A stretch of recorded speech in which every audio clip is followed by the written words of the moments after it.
Bene, una nuova rubrica da stasera insieme a Consulta Ligure, professor Bampi, con Giorgio Odun.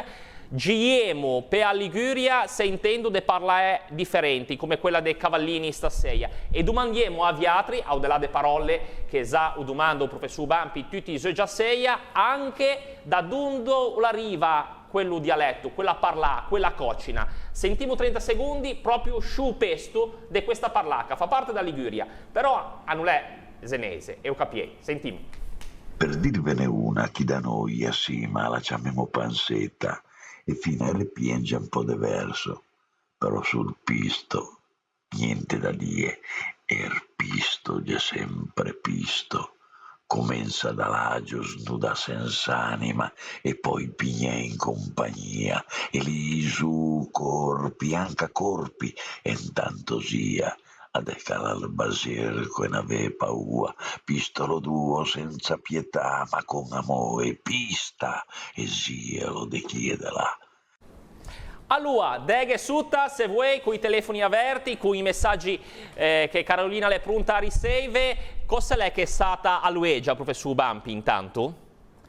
Ma allora, secondo me ogni tanto leva qualche lettia che invece ne dimmo, tende un po' a levare qualche lettia. Dopo qualche parola che si capisce bene, perché che pisto voglia dire pesto di che si capisce, qualche parola che si capisce magari di meno. A domanda lei, di quale posto è questo dialetto, quella parlata così particolare, domandando di quale zona da Liguria affuisse? Han risposto a Carolina. Come, allora, Carolina? dicono che il dialetto in questione è dell'isola di San Pietro, Carloforte. E credo di non possiamo dirlo, non è questa la risposta giusta, però siamo chi è aspetta. Poi magari da che un po' risentiamo e soprattutto vorremmo sapere di dove è quello che parla, questa parlata, da dove arriva in Liguria. Andiamo a risentire 30 secondi du pesto, che lì si dice pisto. E allora ve l'abbiamo fatto risentire per capire se indovinate da dove arriva questo dialetto, cosa dice da casa, Carolina? Allora, scrivono un dialetto da frase, ule de parte de spessa. De spesa. Esatto.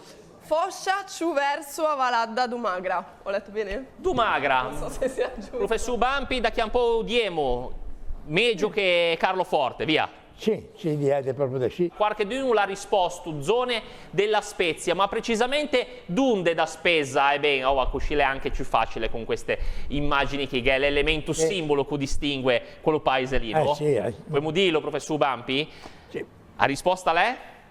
Allora, in sua parola l'erge, in italiano l'erici. L'erici, e poi magari in tuo corso della trasmissione che ritorniamo, così sapendo il posto di origine, cerchiamo di capire anche meglio come parla in quella parte del Levante Ligure. Tra l'altro bisogna dire che Pier Giorgio Cavallini, come la sentivo, dice sì, questo è dell'erge, e tra l'altro conosce, mi ha detto, ma so anche chi le parla.